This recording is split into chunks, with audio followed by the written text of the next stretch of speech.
Good morning बच्चों, केम छो? मजामा? जो આપણે અગાઉના લેક્ચરની અંદર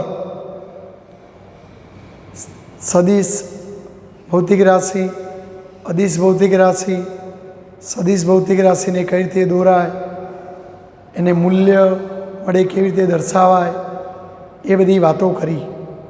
હવે આજે આપણે થોડા આગળ વધીએ મિત્રો.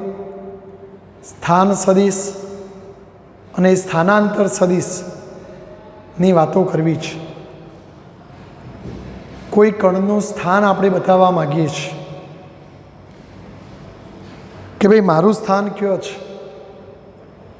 તો જો મારું સ્થાન કયો છે એ બતાવવા માટે તમારે અગાઉથી કંઈક ચોખવટ કરવી પડે, બાકી નહીંતર શું થાય, અસંખ્ય જવાબો આવે. કોઈ વિદ્યાર્થી કે પૃથ્વી ઉપર છે તો એનો જવાબ સાચો છે, કોઈ કે ભારત દેશમાં છે, કોઈ કે ગુજરાતમાં છે. હવે ગુજરાતમાં છે તો ગુજરાતમાં પણ કોઈ ચોક્કસ જગ્યા તો બતાવવી પડે ને. તો આમ આપણે એનું સ્થાન બતાવવા માટે કોઈક ચોક્કસ બિંદુની સાપેક્ષે એનું સ્થાન નક્કી કરવાનું છે. દાખલા તરીકે આ સ્ટેજ ઉપર હું ઊભો છું, હું તમને એમ કહું કે આ પાટિયાથી મારું સ્થાન કયો છે, તો તરત તમે સહેલાઈથી બતાવી શકશો, કારણ કે ત્યાં હવે તમારે સીધું પાટિયાથી મારું અંતર જ માપવાનું રહેશે, તો તમે ઝડપથી જવાબ લાવી શકો. તો મેં અહીં ક્યોથી મારું સ્થાન માપવાનું છે એના માટે તમને એક નિશ્ચિત બિંદુ આપ્યું, પાટિયું, કે ભાઈ પાટિયાની સાપેક્ષે મારું સ્થાન કયો છે નક્કી કરી આપ. તો આ પાટિયાને મેં સંદર્ભ તરીકે લીધો. એમ આપણે કોઈ સમતલમાં ગતિની વાત કરવાની છે મિત્રો. આપણા પાઠનું નામ જ છે સમતલમાં ગતિ. દાખલા તરીકે હું અહીંયા આ પાટિયારૂપી સમતલમાં વાત કરું. જો અહીંયા હું અક્ષો દોરું મિત્રો, ધારો કે આડી અક્ષ આપણે એક્સ અક્ષ કહીએ છીએ, આને આપણે વાય અક્ષ કહીએ છીએ, આને આપણે ઉગમ બિંદુ ઓ કહીએ છીએ. હવે ધારો કે કોઈ કણ અહીંથી આમ ગતિ કરતો કરતો કરતો આમ જતો હોય મિત્રો, તો જુદા જુદા સમયે કણનું સ્થાન જુદી જુદી જગ્યાએ હશે. દાખલા તરીકે કોઈ કણ ગતિ કરતો કરતો અહીંથી નીકળ્યો, ટી સમયે અહીંયા પહોંચ્યો, ટી સમયે ધારો કે કણ આ સ્થાને પહોંચ્યો, તો મારે હવે આ કણનું સ્થાન, તમને પ્રશ્ન પૂછું કે કણનું સ્થાન કયો છે, તો આ સ્થાન નક્કી કરવા માટે આપણે કોઈ નિશ્ચિત બિંદુની સાપેક્ષેનું સ્થાન નક્કી કરીશું. અને એ માટે આ ઉગમ બિંદુઓને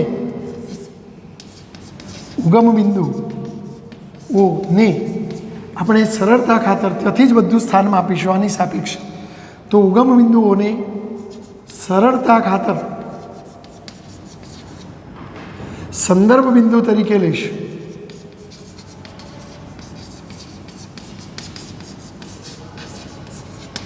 એટલે કે તમારે સ્થાન ક્યાંથી બતાવવું છે, કોની સાપેક્ષે, તો આપણે કોઈ નિશ્ચિત બિંદુ લઈશું ઓ, અને આ ઓની સાપેક્ષમાં એનું સ્થાન નક્કી કરીશું. બરાબર? તો ઉગમ બિંદુ ઓની સાપેક્ષે ટી સમયે કણનું સ્થાન કયો છે, તો તમારે ઉગમ બિંદુઓને પી સાથે જોડી દેવાનું. જો મિત્રો ધ્યાન રાખજો. તો જો ઉગમ બિંદુઓને પી સાથે જોડતો હું રેખાખંડ દઉં, ઓપી રેખાખંડ. હવે અહીંથી આ દિશામાં એનું સ્થાન છે, તો અહીં તીર દોરું, તો આ રીતે હું ઓપી સદિશ દોરીશ. તો આ ઉગમ બિંદુઓની સાપેક્ષે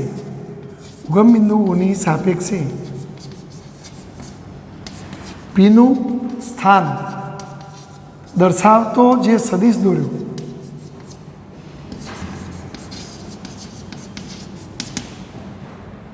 ઉગમ બિંદુઓની સાપેક્ષે આ કણ પીનું સ્થાન અહીંયા છે, તો આ બંનેને જોડતો એક સદિશ દોર્યો. તો આ જે સદિશ એને કહેવાય કણ પીનો સ્થાન સદિશ.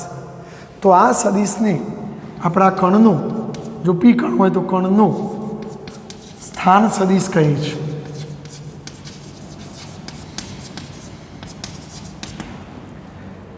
કોઈ નિશ્ચિત બિંદુ યાની કે ઉગમ બિંદુઓને અનુલક્ષીને કણનું સ્થાન દર્શાવતો આ જે તમે સદિશ દોર્યો તે સદિશને તે કણનું સ્થાન સદિશ કહેવાય.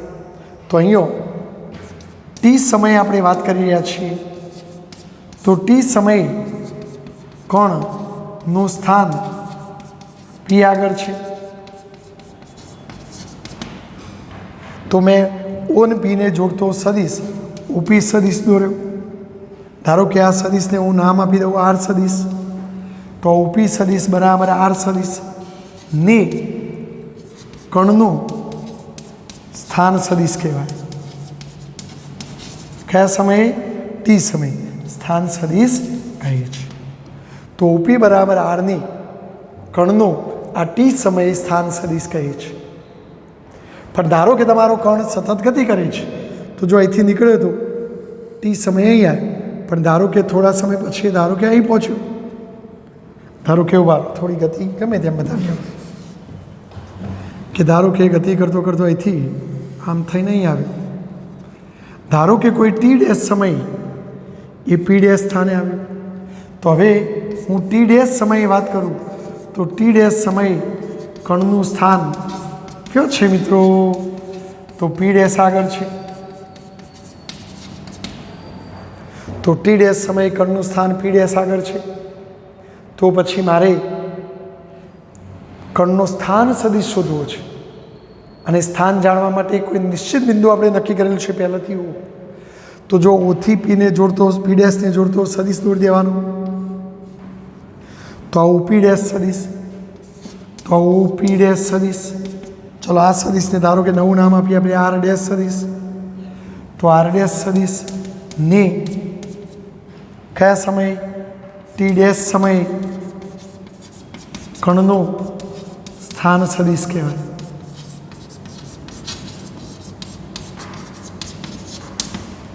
તો મિત્રો તમારે કોઈ પણ કણનું સ્થાન નક્કી કરવા માટે પહેલેથી કોઈ નિશ્ચિત બિંદુ લેવું પડે. અહીં આપણે ઉગમ બિંદુઓથી જ એનું સ્થાન માપીશું, માટે ઉગમ બિંદુઓને આપણે સંદર્ભ બિંદુ કહીશું, અને એ સંદર્ભ બિંદુથી કણને જોડતો સદિશ દોરવાનો. ટી સમયે કણ અહીંયા હતો પી સ્થાને, માટે ઉગમ બિંદુઓથી કણ પીને જોડતો મેં સદિશ દોર્યો આર સદિશ અથવા ઉપી સદિશ. તો આ ઉપી સદિશ અથવા આર સદિશને ટી સમયે આપણા કણનો સ્થાન સદિશ કહેવાય. પણ બીજા કોઈ સમયે કણ આટલો પહોંચી ગયો તો એ સમયે કણનું સ્થાન અહીં છે. તો ઉગમ બિંદુને અનુલક્ષીને આ કણને જોડતો મેં સદિશ દોર્યો આર ડેશ. તો ઉપી ડેશ અથવા આર ડેશ ને ટી ડેશ સમયે કણ પીનો સ્થાન કણ પી ડેશનો સ્થાન સદિશ કહે છે.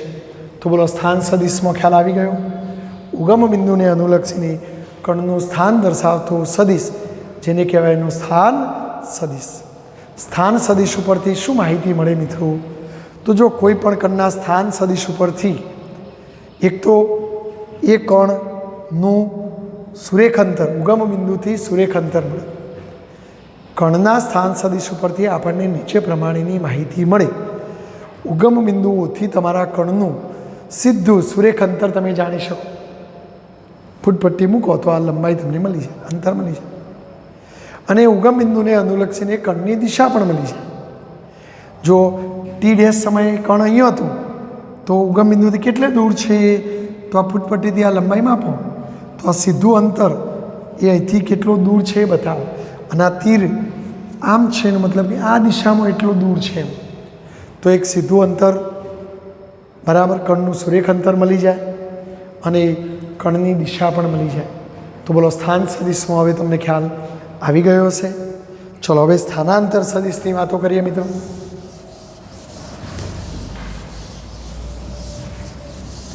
ધારો કે ટી સમયે તમારો કણ પી સ્થાને હતો અને ટી ડેશ સમયે તે પી ડેશ સ્થાને પહોંચ્યો. તો અહીંથી ગતિ કરીને જો અહીં પહોંચ્યો હોય તો આ પ્રારંભિક સ્થાન અને અંતિમ સ્થાન ને જોડતો સદિશ, પ્રારંભિક સ્થાન પી છે, અંતિમ સ્થાન પી ડેશ, તો એને જોડતો આ સદિશ જેને સ્થાનાંતર સદિશ કહેવાય. તો જો સ્થાનાંતર સદિશની વ્યાખ્યા શું? તો કણના પ્રારંભિક સ્થાન અને કણના અંતિમ સ્થાનને જોડતા સદિશને કણનો સ્થાનાંતર સદિશ કહે છે. આપણી આકૃતિમાં મેં ટી3 ટી ડેશ દરમિયાનની ગતિની વાત કરું તો ટી સમય કણ અહીં હતો, તો પી એ આપણું કયું સ્થાન કહેવાય મિત્રો? પ્રારંભિક સ્થાન. અને પી ડેશ એ અંતિમ સ્થાન. તો એને જોડતો સદિશ, તો આ પી અને પી ડેશ ને જોડતો સદિશ પી ડેશ ને સ્થાનાંતર સદિશ કહેવામાં આવે છે. જ્યારે આને શું કહેવાય મિત્રો? યાદ છે તમને? પથ લંબાઈ કહેવાય. અગાઉના પ્રકરણમાં પણ ભણ્યા, 9માં પણ ભણ્યા હતા. એને આ કાપેલા કુલ અંતરની પથ લંબાઈ કહેવાય. જ્યારે પ્રારંભિક અને અંતિમ સ્થાનને જોડતા સદિશને સ્થાનાંતર સદિશ તરીકે ઓળખવામાં આવે છે. તો આકૃતિમાં આ પીપી ડેશ એ સ્થાનાંતર સદિશ છે. અહીં આ સદિશનું જે આને શીર્ષ કહેવાય, તો શીર્ષ એ અંતિમ સ્થાન બતાવે. સદિશનું શીર્ષ એ અંતિમ જગ્યા, અંતિમ સ્થાન બતાવે છે. જ્યારે એનું પૂછ એ પ્રારંભિક સ્થાન બતાવે છે. તો સદિશનું શીર્ષ એ અંતિમ સ્થાન અને પૂછ એ પ્રારંભિક સ્થાન દર્શાવે છે. બોલો ખ્યાલ? સ્થાનાંતર સદિશથી આપણને મળતી કેટલીક માહિતી, એના મહત્ત્વના મુદ્દાની હું વાત કરું તો સ્થાનાંતર સદિશ એ વાસ્તવમાં એક સુરેખા છે. સીધી રેખા વડે દર્શાવેલો છે, બરાબર, પરંતુ એ પ્રારંભિક સ્થાન અને અંતિમ સ્થાનને જોડે છે. સ્થાનાંતર સદિશનો આધાર કણના ખરેખરા ગતિમાર્ગ ઉપર નથી. જો એનો ખરેખરો ગતિમાર્ગ તો આ છે, આ નથી. એટલે યાદ રાખજો, સ્થાનાંતર સદિશનો આધાર કણના ખરેખરા ગતિમાર્ગ ઉપર નથી, પરંતુ એ પ્રારંભિક સ્થાન અને અંતિમ સ્થાનને જોડતો સદિશ છે. જો આના ઉપરથી એક માહિતી તમને એ મળે કે સ્થાનાંતર સદિશનું મૂલ્ય પથ લંબાઈ કરતો ઓછું હશે. એટલે યાદ રાખજો, સ્થાનાંતર સદિશનું મૂલ્ય કેવું હોય? પથ લંબાઈ કરતો ઓછું હોય. હા, જો દાખલા તરીકે મિત્રો આવું પણ હોઈ શકે, ધ્યાન આપજો. દાખલા તરીકે કોઈ કણ ગતિની શરૂઆત પી સ્થાનેથી કરે છે અને એ અહીંથી સીધો જ ક્યુ સ્થાને પહોંચે છે, તો આ પીક્યુને સ્થાનાંતર સદિશ કહેવાય. પણ જો એ સીધા માર્ગે જાય તો આ પથ લંબાઈ પણ કહેવાય. તો આ કિસ્સામાં પથ લંબાઈ અને સ્થાનાંતર સદિશનું મૂલ્ય સરખું હોય.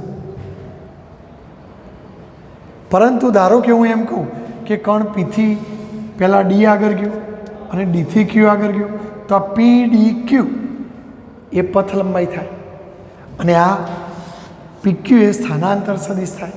તો એ સંજોગોમાં આ સ્થાનાંતર સદિશ કરતો પથ લંબાઈ મોટી હોય, બરાબર. જો તમારો કોઈ કણ અહીંથી ધારો કે એ સ્થાને જાય, ત્યાંથી કોઈ બી સ્થાને જાય, ત્યાંથી કોઈ સી સ્થાને જાય અને ત્યાંથી પછી અહીં જાય, એટલે કે પી એ બી સી ક્યુ, આ ગતિમાર્ગ કહેવાય. પણ આ ગતિમાર્ગ માટે સ્થાનાંતર સદિશ તો કયો? તો પ્રારંભિક સ્થાન અહીં હતું ને અંતિમ સ્થાન અહીં, તો આ સ્થાનાંતર સદિશ કહેવાય. જો કોઈ કણ અહીંથી નીકળીને પહેલાં ઈ આગળ જાય, ઈથી એફ આગળ જાય, એફથી ક્યુ આગળ જાય, તો આ પી ઈ એફ ક્યુ, પી ઈ એફ ક્યુ એ ગતિમાર્ગ કહેવાય, પથ લંબાઈ કહેવાય. ગતિમાર્ગ એટલે પથ લંબાઈ. પણ એનો સ્થાનાંતર સદિશ તો પ્રારંભ પીથી કર્યો અને અંત ક્યુ આગળ, તો આ પીન ક્યુને જોડતો સદિશ એનો સ્થાનાંતર સદિશ કહેવાય. જો પીડી ક્યુ માર્ગે જાય તો પીડી ક્યુ આ રસ્તાની લંબાઈ એ પથ લંબાઈ કહેવાય, પણ સ્થાનાંતર સદિશ તો પીક્યુ જ થાય. તો આમાં બધા માટે સ્થાનાંતર સદિશ પીક્યુ છે. એટલે આપણને ચોપડીની અંદર આવી એક બીજી આકૃતિ પણ દોરીને બતાવી છે. બરાબર. તો આના ઉપરથી તમે શું માહિતી મેળવી શકો કે સ્થાનાંતર સદિશનું મૂલ્ય પથ લંબાઈ જેટલું પણ હોઈ શકે કે પથ લંબાઈ કરતાં હંમેશા ઓછું હોય. બોલો, ખ્યાલ આવી ગયો? તો આ સ્થાન સદિશ અને સ્થાનાંતર સદિશ કોઈ સંદર્ભ બિંદુની સાપેક્ષે કણનું સ્થાન દર્શાવતા સદિશને એનો સ્થાન સદિશ કહેવાય, જ્યારે પ્રારંભિક સ્થાન અને અંતિમ સ્થાનને જોડતા સદિશને સ્થાનાંતર સદિશ તરીકે ઓળખવામાં આવે છે. તો આ પ્રશ્નમાં તમને સમજણ પડવી જોઈએ મિત્રો.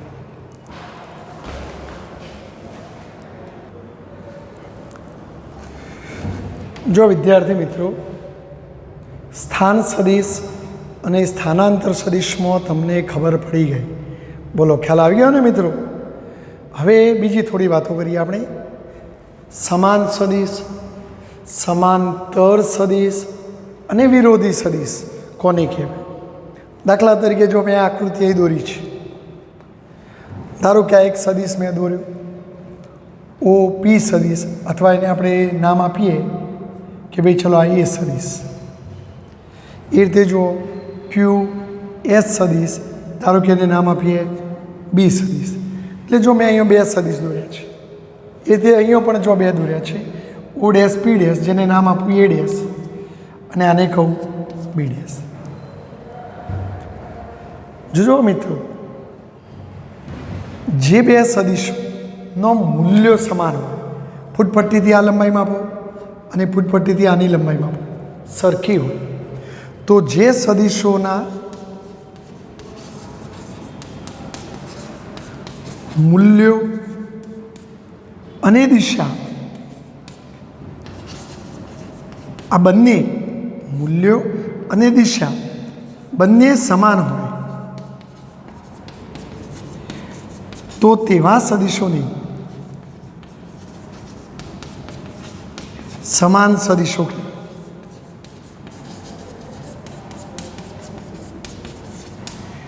જે સદિશોનો મૂલ્યો અને દિશા બંને સમાન હોય તો તેવા સદિશોને સમાન સદિશો કહે છે.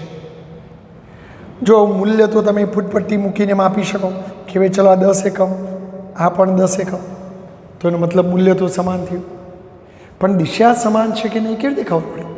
તો જો તમે આ જે સદિશ છે બી, આ એનું પૂછ, આ એનું શીર્ષ, જો આ સદિશને આમના આમ તમે એમના એમ દિશા જળવાઈ રીતે ખસેડીને આમ ખસેડીને આના ઉપર લાવી દો, સદિશ બીના પૂછ ક્યુને સદિશ એના પૂછ ઓ ઉપર લાવીને ગોઠવી દો, અને આમ ખસેડીને અહીં ગોઠવી દો આના ઉપર. દાખલા તરીકે આ સદિશને મેં ખસેડી ક્યુને ઓ સ્થાને ગોઠવી દીધું, તો જો તમારું સદિશ બીનું શીર્ષ આ સદિશના શીર્ષ ઉપર જ આવી જાય, ક્યુ અહીંયા આવી ગયું, એસ અહીંયા આવી ગયું, તો એનો મતલબ કે દિશા પણ સમાન છે, મૂલ્ય પણ સમાન છે, માટે એ સમાન સદિશ થયા. જો પણ અહીં જુઓ તમે, ફૂટપટ્ટીથી આ લંબાઈ માપી, ધારો કે 10 એકમ, આ લંબાઈ માપી 10 એકમ, એટલે મૂલ્ય તો સમાન છે, પણ દિશા સમાન છે કે નહીં ચેક કરીએ. તો જો આને તમે ખસેડી અને આના પૂછને આના પૂછ ઉપર લાવીને મૂકી દો, જો આને એમના એમ દિશા જાળવી રાખીને મૂકવાનું, તો આને સમાંતર ખસેડીને હું અહીં લાવી દઉં છું. તો જો આ ક્યુ ડેશ અહીંયા આવી ગયો, તો આ એસ ડેશ અહીંયા આવી જશે. તો એક સદિશના પૂછને બીજા સદિશના પૂછ ઉપર ગોઠવ્યો, પણ જો એ રીતે ગોઠવવાથી શીર્ષ પેલાના શીર્ષ ઉપર નથી આવતો, તો એનો મતલબ કે બંનેની દિશાઓ જુદી જુદી છે. એટલે આમાં માત્ર મૂલ્ય જ સમાન છે, દિશા સમાન નથી, માટે આને સમાન સદિશ ન કહેવાય. તો ધ્યાન રાખજો, સમાન સદિશ કોને કહેવાના? તો સમાન માટે આ બે સમાન થવું જોઈએ. જે સદિશોના મૂલ્યો સમાન હોય અને જે સદિશોની દિશા પણ સમાન હોય, તો તેવા સદિશોને સમાન સદિશો કહે છે. અહીંયા સદિશ એનું મૂલ્ય, મૂલ્ય એટલે માનાંક, સદિશ બીનું મૂલ્ય એટલે માનાંક, તો એ સરખું છે.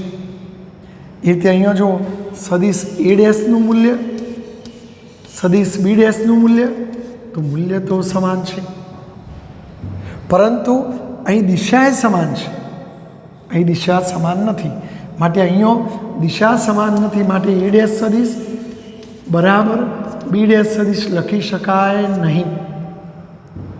જ્યારે અહીંયા તો મૂલ્યની દિશા બંને સમાન છે, માટે એ સદિશ અને બી સદિશ સમાન સદિશો છે એમ કહી શકાય. અને આ દિશા જાણવા માટે આ સદિશને એમના એમ સમાંતર રાખીને સરકાવીને આના ઉપર લઈ જાઓ. આનું પૂછ આના પૂછ ઉપર આવવું જોઈએ, તો જો શીર્ષ ઉપર આવી જાય તો દિશા પણ સમાન થઈ જાય. પણ જો આને આમ મેં સરકાવીને આમ લાવ્યો તો પૂછ ઉપર આવી ગયું, પણ શીર્ષ ઉપર ના આવે, એનો મતલબ દિશાઓ સમાન નથી. માટે આ સમાન સદિશો કહેવાય નહીં મિત્રો. તો બોલો, સમાન સદિશોમાં ખ્યાલ આવી ગઈ? તો સમાન સદિશોમાં તમને ખબર પડવી જોઈએ. ચલો હવે જોઈએ સમાંતર સદિશ. દાખલા તરીકે જો હું એક સદિશ દોરું છું, આ એ સદિશ અને આ બી સદિશ, તો જો આમનો મૂલ્યો સરખો નથી, આની લંબાઈ ટૂંકી છે, આની લંબાઈ વધુ છે, મૂલ્યો સમાન નથી, પણ જો દિશા સમાન છે, તમે આ જ સદિશને સરકાવીને આના ઉપર લાવો અથવા આ જ સદિશને સરકાવીને આના ઉપર લઈ જાઓ તો બંનેની દિશા એક જ રહેશે. તો એનો મતલબ કે બંને એકબીજાને સમાંતર છે. તો જે સદિશોની દિશા એક જ હોય, બંને સદિશો જો એક જ દિશામાં હોય, મૂલ્યો સરખા જ હોવા જોઈએ એવું જરૂરી નથી, સરખા પણ હોઈ શકે.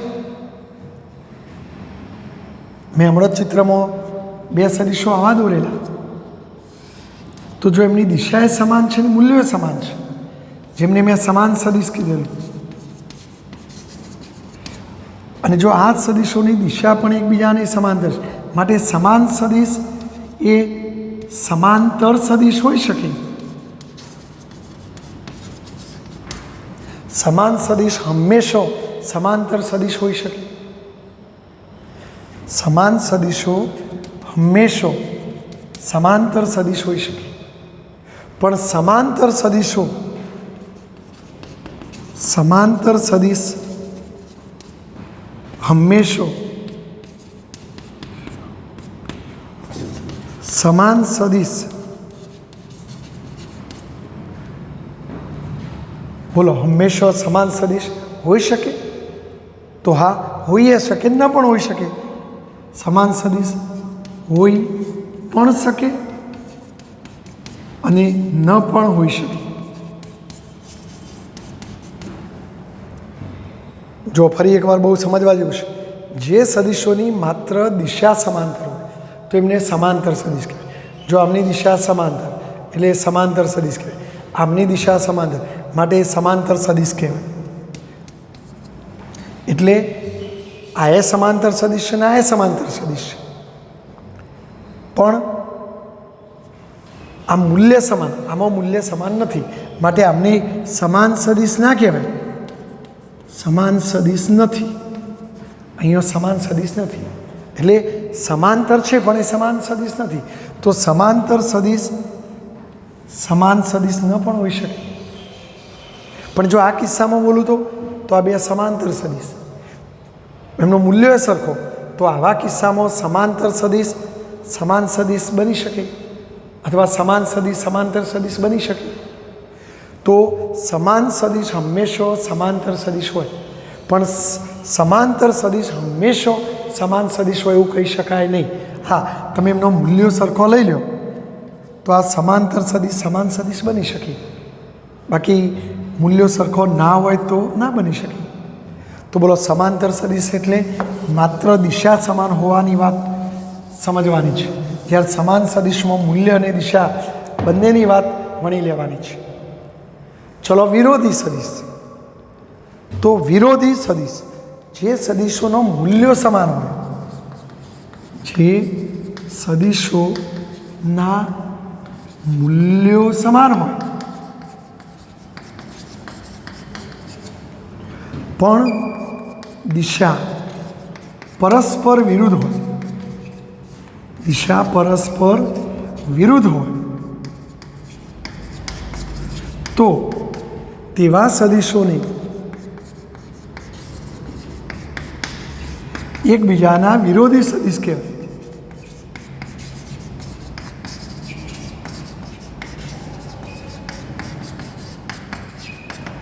દાખલા તરીકે હું ચિત્રમાં દોરું કે ભાઈ ચલો મેં એક સદિશ આમ દોર્યો, ધારો કે આ એ સદિશ, જો આ લંબાઈ એનું મૂલ્ય કે ધારો કે એટલી જ લંબાઈનો એક બીજો સદિશ દોરો બી, પણ જો એની દિશા આમ છે મિત્રો, તો અહીંયા સદિશ એનું મૂલ્ય એટલે માના, સદિશ બીનું મૂલ્ય એટલે માના, તો મૂલ્યો તો સમાન છે કે ભાઈ 10 એકમ લંબાઈ તો આ 10 એકમ લંબાઈ, પણ જો દિશા સમાન નથી, આ આમ જાય છે ને આમ જાય છે, તો દિશા પરસ્પર વિરુદ્ધ છે.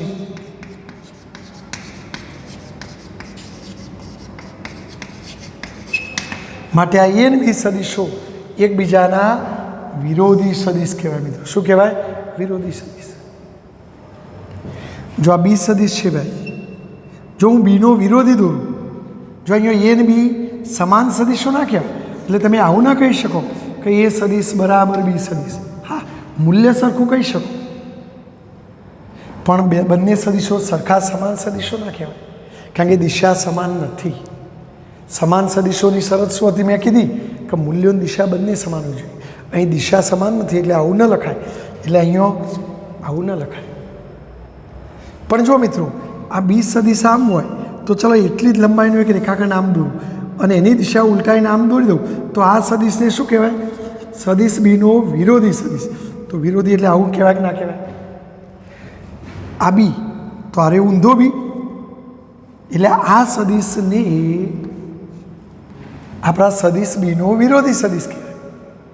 અને હવે તમે જુઓ મિત્રો, જો આ ભૂલી જાઓ તો જો આ સદિશ એ સદિશ અને આરે માઇનસ બી સદિશ, જો બંનેની દિશા એક જ અને એમનો મૂલ્યો પણ સરખો, માટે આ બે સમાન સદિશો કહેવાય. એટલે એ સદિશ અને માઇનસ બી સદિશને તમારે સમાન સદિશ કેવો હોય કહેવાય. એટલે તમે આવું લખી શકો, પણ આવું ના લખી શકો.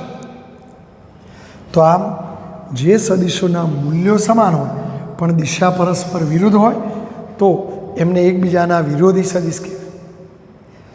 એ સદિશ અને બી સદિશ સમાન સદિશો નથી, પણ એ સદિશ અને બીનો વિરોધી સદિશ તો એ સમાન છે.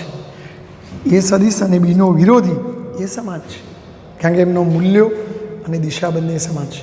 તો બોલો, ખ્યાલ આવી ગયો મિત્રો? તો આ ત્રણેમાં તમને ખ્યાલ આવવો જોઈએ. સમાન સદિશ કોને કહેવાય, સમાંતર સદિશ કોને કહેવાય અને વિરોધી સદિશ કોને કહેવાય. ચલો એ સિવાય હું બીજા કેટલાક સદિશોની વાત કરું.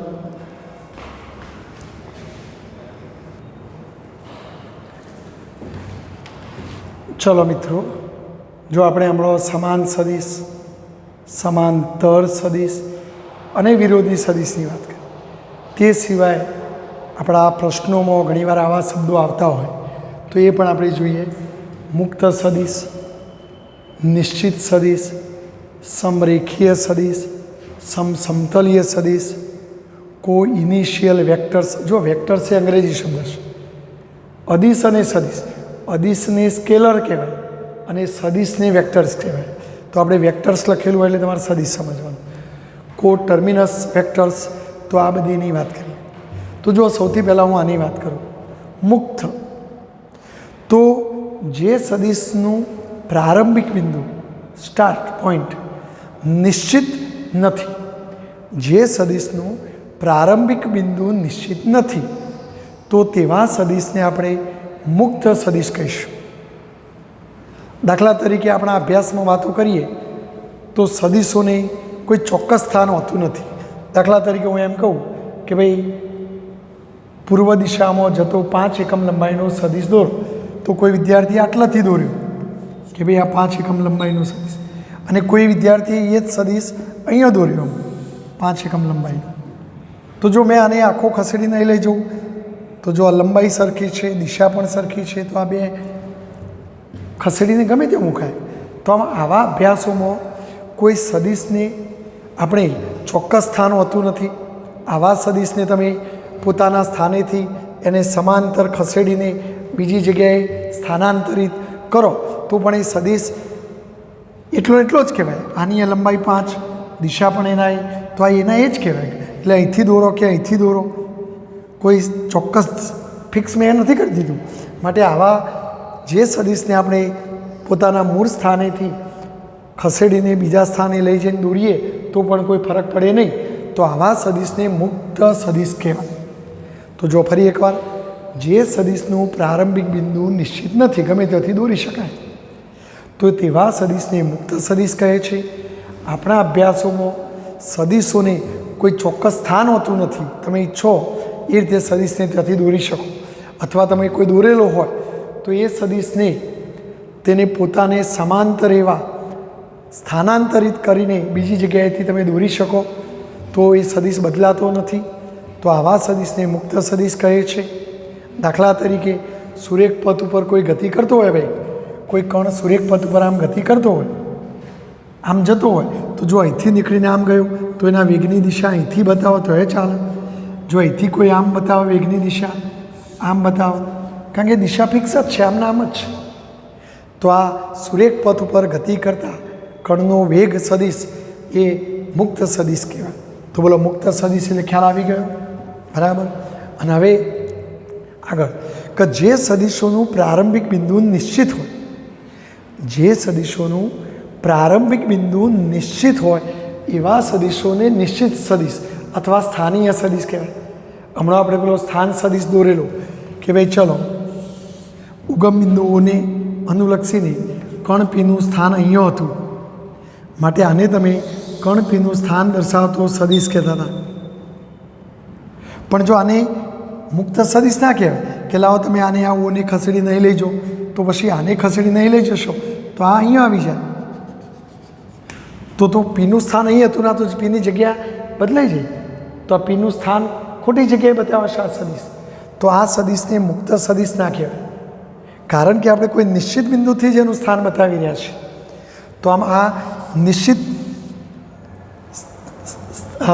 સદિશ અથવા એને સ્થાન દર્શાવતો સદિશ એટલે સ્થાનીય સદિશ કહેવાય. ધારો કે અહીંયા પી ડેશ બિંદુ, તો જો પી ડેશનું સ્થાન દર્શાવતો સદિશ અહીંથી મેં દોર્યો, તો જો કોઈ નિશ્ચિત બિંદુ આગળથી જ દોર્યો, તમે હમણાં પેલા મુક્ત સદિશની જેમ કલાઓ એને ખસેડીને ઓમ લઈ જાઓ, તો આર્ય બિંદુ અહીંયા આવે તો આ બિંદુ હાટ અહીંયા આવે તો જગ્યા બદલાઈ જાય આખી કણની, તો સ્થાન ખોટું પડે. તો આમ જે સદિશનું પ્રારંભિક બિંદુ નિશ્ચિત હોય તો એવા સદિશને નિશ્ચિત સદિશ અથવા સ્થાનીય સદિશ કહે છે. તો આમ કેટલીક ભૌતિક રાશિઓમાં સદિશોની રેખા કે સ્થાન અગત્યનો હોય છે. તમે એની જગ્યા બદલી નાખો તો એ ના ચાલે, તો આ અગત્યનો હોય છે. આવા સદિશોને સ્થાનીય સદિશો કહેવાય. જે તે સ્થાને જ દોરાય, તમે એની જગ્યા બદલીને સ્થાન બતાવો તો ખોટું પડે. તો આવા સદિશોને સ્થાનીય સદિશો. આની તો મેં હમણાં જ વાત કરી, સમાંતર સદિશ. તો જો આ બે સદિશો સમાંતર છે અને જો આને સરકાવીને આના ઉપર ગોઠવી દઉં તો બે એક જ રેખા ઉપર આવી ગયા, માટે એને સમરેખીય સદિશો પણ કહેવાય. તો એક જ રેખા ઉપર રહેલા એક જ દિશા દર્શાવતા સદિશોને સમરેખીય સદિશો અથવા સમાંતર સદિશો કહે છે. બોલો, ખ્યાલ આવી ગયો? ચલો હવે સમતલીય. તો એક જ સમતલમાં આવેલા સદિશો, દાખલા તરીકે આ પાટિયું, તો હું એક સદિશ આમ દોરું, બીજો સદિશ આમ દોરું, તો આ બંને સદિશો એક જ સમતલમાં છે, માટે એને સમતલીય સદિશો કહે. પણ ધારો કે એક સદિશ અહીં લઉં અને એક સદિશ અહીંયા ઓમ બતાવું હવામાં, તો જો આ સમતલ બદલાઈ ગયું તો આ બે સમતલીય સદિશો ના કહેવાય. તો સમતલીય સદિશોનો મતલબ એક જ સમતલમાં રહેલા સદિશોને સમતલીય સદિશો કહે છે. ચલો હવે આ જુઓ, કોઈ ઇનિશિયલ વેક્ટર જે સદિશોનું પ્રારંભિક બિંદુ સમાન હોય. દાખલા તરીકે ચાલો એક સદિશ હું અહીંયા દોરું, આ એ સદિશ, બીજો સદિશ અહીં દોરું, બી સદિશ, ત્રીજો સદિશ અહીં દોરું, સી સદિશ. જો આ ત્રણનું પ્રારંભિક બિંદુ એક જ, તો જે સદિશોનું પ્રારંભિક બિંદુ સમાન હોય તો એવા સદિશોને કો ઇનિશિયલ વેક્ટર્સ કહે છે. એટલે પૂછ એક જ જગ્યાએ બધાનું આવતું હોય તો એને કોઈ ઇનિશિયલ વેક્ટર્સ કહેવાય.